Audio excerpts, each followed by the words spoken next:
Welcome to the new potential anti-hair loss treatment video wrap-up for 2024. With the top 5 anti-hair loss treatments I was able to stumble upon in 2024 that are still in the pipelines but have potential to treat hair loss, at least as good as treatments that are available like Minoxidil, maybe even better. We will find out over time, and that's why you should hit the notification bell. So once I'm gonna post new updates on these treatments in 2025, you will get notified right away. I use two main criteria for ranking these treatments. Number one, the potential of the treatment to treat the root cause of hair loss, not just the downstream effects of the DHT. The second criteria I used for ranking the treatment was where it stands currently in the pipeline. If the treatment is just in the animal research stage, in vitro studies on organoids, it's not going to be ranked that high compared to a treatment that has already entered human trials. So, welcome to Let's Get Hair, your go-to spot for tackling hair loss. And whether you aim to stop your hair loss ASAP, regrow hair, or get a hair transplant because the treatments didn't quite do the trick, don't worry, we have got you covered on this channel. JW0061. We can thank JW Pharmaceutical from Korea, a company and their team of researchers who have been recently screening for WNT activating small molecules in hair stem cells through their library platform. And after a lot of screening, they hit a compound that have been further optimized into the JW0061. It's a small molecule acting as a WNT activator that stimulates WNT signaling in various follicular cell types. To also include WNT stimulants in our hair loss protocol is going to be important, not as important as having a DHT blocker like 5-AR inhibitor like finasteride or dutasteride, or a topical anti-androgen that actually goes into the root cause of hair loss. JW will be probably the one treating the downstream effects of the DHT. Nevertheless, this doesn't take away from its importance because, in particular, dermal papilla cells are well known to provide WNT signaling dependent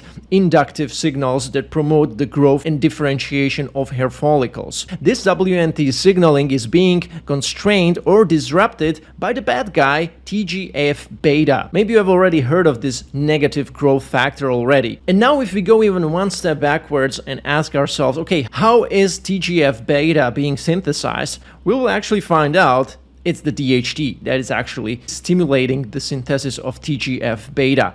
Now, back to the study on JW0061. They did a first study on organoids. Organoids are simple tissue-engineered, cell-based in vitro models that recapitulate many aspects of the complex structure and function of the corresponding in vivo tissue. And in this organoid study, JW0061 treated organoids had 7.2 times more hair on the day 5 and 4 times more hair follicles on the day 10 compared to before. That was the first study they did. The second one, animal study, they had 4 groups in this study.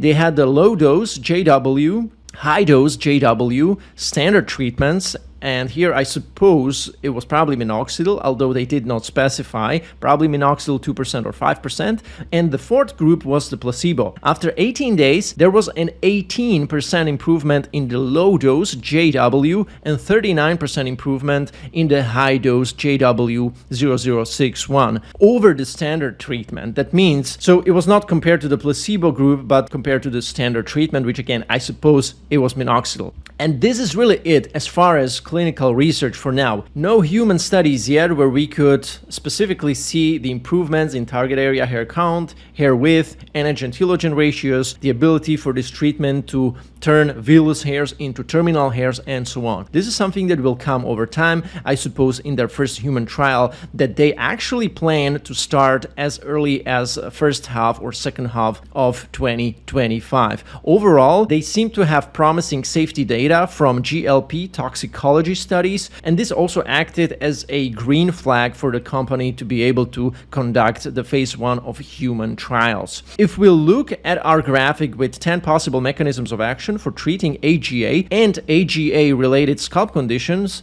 we can find WNT stimulants at the bottom, second column, and that's where JW falls into. We can also see treatments like adenosine, WAY 316-606, and SM-0455 0.54 in the same category. These are going to be also very important treatments that you can stack on top of your current regimen with minoxidil or finasteride ketoconazole shampoo, although not as important as finasteride itself or dutasteride itself, because WNT stimulants only treat the downstream effects of the DHT. It's going to be Amplifica. This company works on treatments that predominantly work via hair stem cell upregulation pathway. So if we go back to my graphic, we can have a look at the third column up, where you can see the gray box, injectable growth factors and stem cells. I would probably rename it right now to stem cell activators, the category where we would put a treatment called AMP303 from Amplifica. Before we go to the study, Amplifica is a clinical stage biopharmaceutical company based in San Diego. It has several AGA treatments in their pipeline, including the mentioned AMP303, also known as osteopontin, and also AMP601, which is the SCUB3. Now, SCUB3 is going to be another treatment that Amplifica is working on, but we'll probably cover it in another video, not in this one. 10 years ago, Maxim Plikus, a cell biologist, decided to investigate another cosmetic quirk, hairy moles, which form on the chest, arms, or elsewhere on the body. And it seems like these dark spots can actually grow long hairs, even though the skin around them is hairless.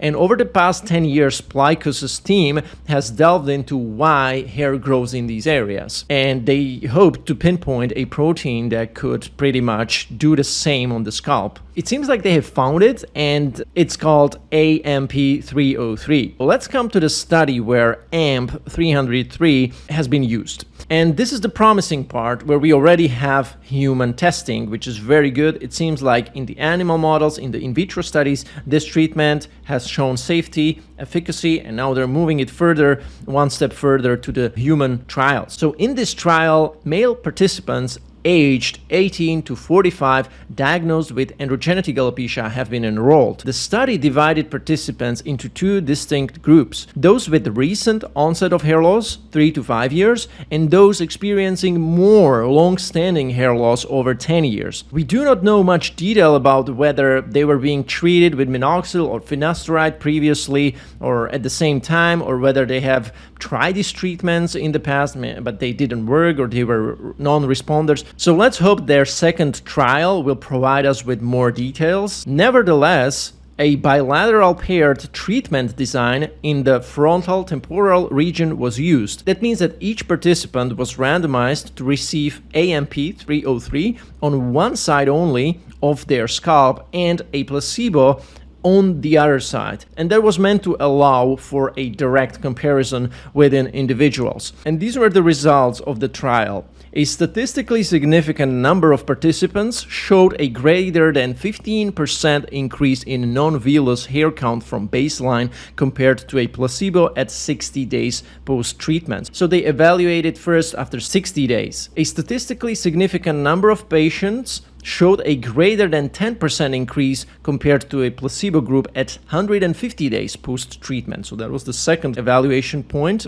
So here they're mentioning 10% increase compared to placebo at 150 days. But here we don't know what's being kind of meant. Increase in vellus hair count, increase in terminal hair count, increase in hair diameter. And I'm gonna be honest with you, to me this sounds a little bit as if they would be deliberately choosing a positive statistical jargon to make it sound better for the media. But it's not gonna be known until the second trial, where we get probably more details. Dose response study with higher, lower concentration of AMP303 and a little bit more in-depth research. Anyways, there were no adverse events, or if there were, they were very mild in severity with no severe adverse events. It's probably related to injecting the scalp with AMP303, so maybe some redness, irritation, maybe pain during the injection. That could be the side effect. Hopefully nothing more than that. Furthermore, the study results also demonstrated that AMP303 was able to stimulate the transition of vellus hair into the the non-vellus hairs. And that's something that we want to hear. This is a strong selling and marketing point for this treatment, because we know that there are so many natural remedies out there that you can rub onto your scalp and then microneedle, and some little baby hairs that are very soft will grow there. I'm sure many of you guys have experienced this on the hairline or even temples, but such hairs never lengthen and thicken into the full terminal hairs that are thick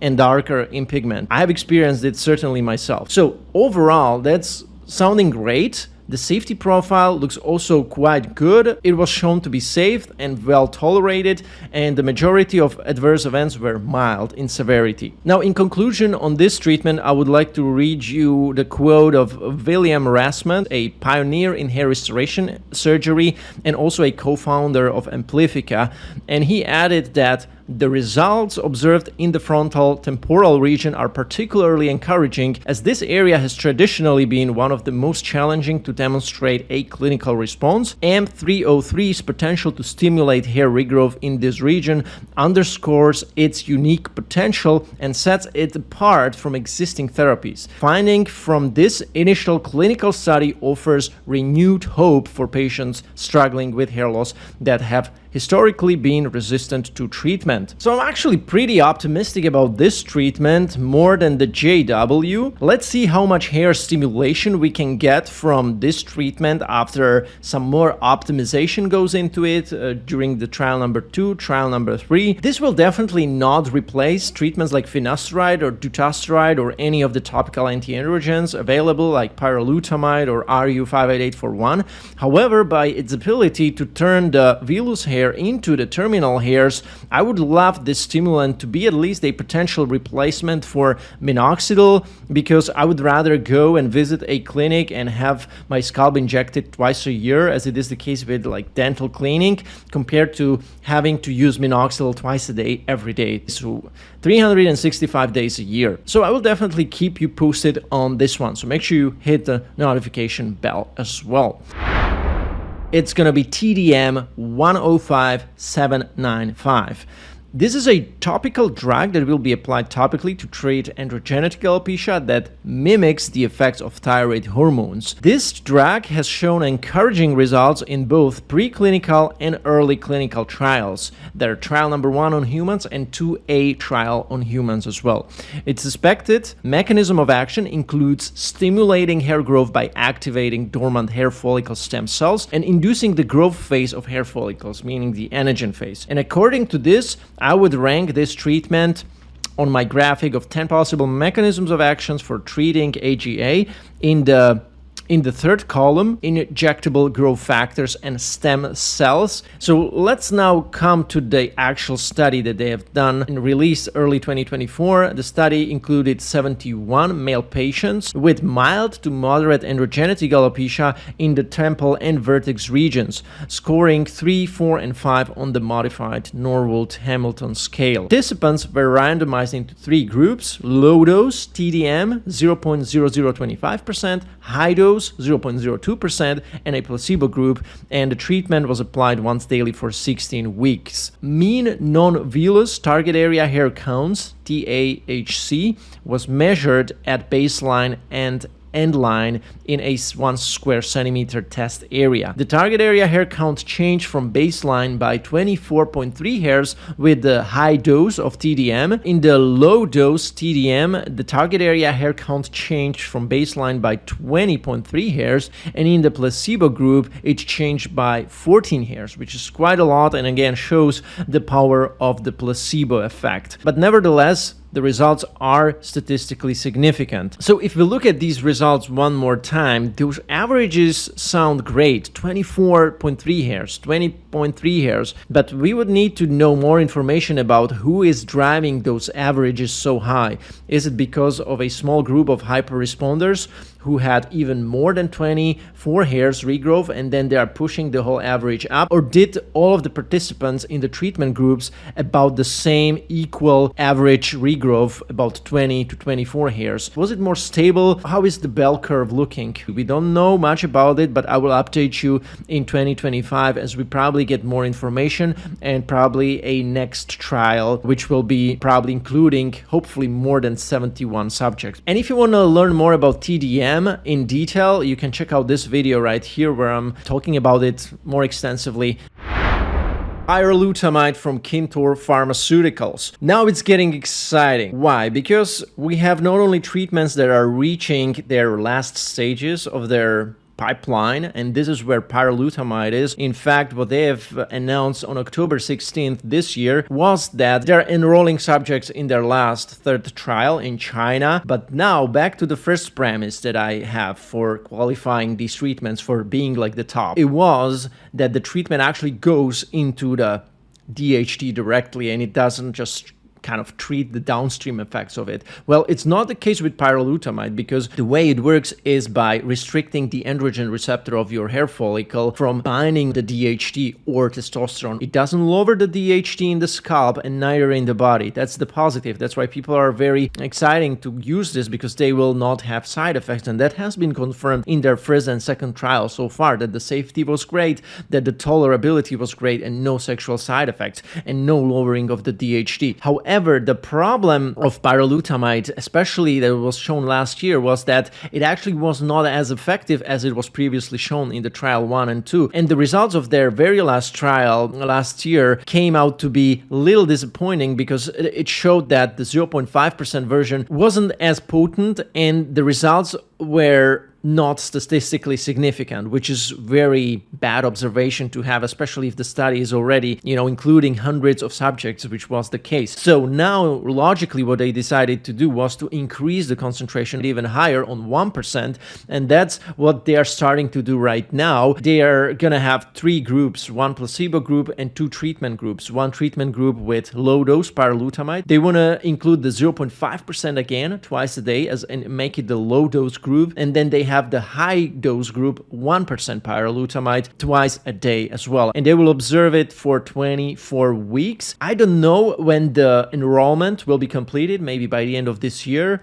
Let's assume then we have to add another 24 weeks for the study period and then another month, 2 or 3 for the evaluation period. So I think the second half of 2025 will be the safe time horizon where we should be expecting news from Kintor as far as results from this third trial in China on 666 patients. We are still remaining very optimistic about pyralutamide because I think the 1% concentration will be likely working much better. The same we are seeing with treatments like RU58841 or CB0301. These are topical antiandrogens observed in the past, and we see the tendency of higher concentrations of topical antiandrogens working better and being more efficient, especially if they are being then applied also twice a day. We will give you more updates. I'm not going too much into the details on this treatment right now because we already provided enough updates on it. You can also watch my last videos on pyralutamide if you want to learn more about this treatment.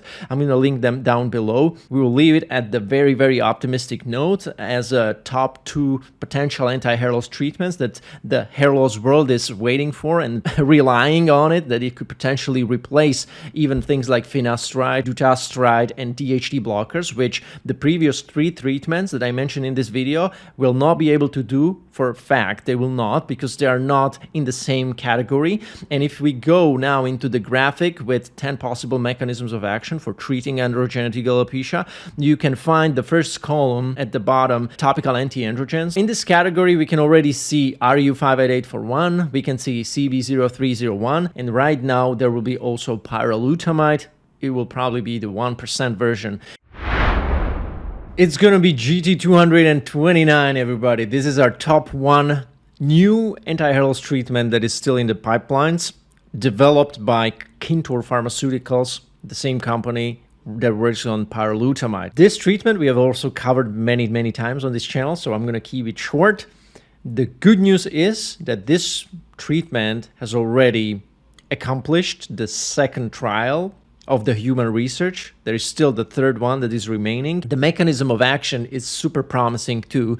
It's even better than pyrolutamide, so of course it goes into the root cause of hair loss. And although it doesn't lower the DHT unlike finasteride and dutasteride, it neither restricts the androgen receptor from binding testosterone and the DHT. It goes even one step further. It destroys pretty much the androgen receptor itself by applying GT229 topically. I'm not going to go too much into details right now because we already went through this. This video will be maybe too long for some people, but under the hood there is some work that GT229 is doing with ubiquitin. It's a specific protein that GT helps to attach onto an androgen receptor, and then your body naturally recognizes such androgen receptors that are tagged with this ubiquitin as something to get rid of. So actually, GT229 helps your body kind of recover from hair loss on its own. You want to read more about it, check out my past videos on GT229. So let's look at the last results from the second trial announced in April this year, and they had 0.5% GT and 1% GT group. The group using lower concentration has been applying it topically for 7 times a week, and then 1% concentration has been only applied twice a week. Each of these treatment groups had their own parallel placebo groups. Although it looks like the 0.5% performed better, and after 12 weeks the target area hair counts were better with the 0.5% group, if we compare to their placebo groups, we see that 1% had a better performance. So now the goal will be to do it where they concluded already that they will be choosing the 1% concentration of GT. And I don't know what will be their dosing, if it's going to be once a day, if it's going to be also twice a week, and how long it will be. Probably, I assume, 24 weeks, as well as it is with the topical pyrolutamide right now. So overall, I'm pretty pumped for GT229 especially, but also for pyrolutamide, because these are going to be like real breakthrough treatments that we will have since 25 plus years, ever since finasteride had been brought to the market, something that actually goes into the root of hair loss, male androgenetic alopecia specifically, and ever since we didn't have anything like that. And GT and pyrolutamide are two potential competitors to finasteride, and for all of you guys who can tolerate finasteride or dutasteride without any issues, that's great. You can even stack those treatments on top of your finasteride regimen, and your hair keeping ability in the long run will be just stellar if you will be able to stack those things as well. With that being said, thank you so much for watching. The best way you can support this channel is hit the like button. Thank you so much. Thank you so much for watching, tuning into my content. If you want to learn more about how I can help you personally, one-on-one or with our membership, check out the links in the video description below, and I will be happy to accompany you and guide you on your hair regrowth, on hair transplant journey myself. Until next time.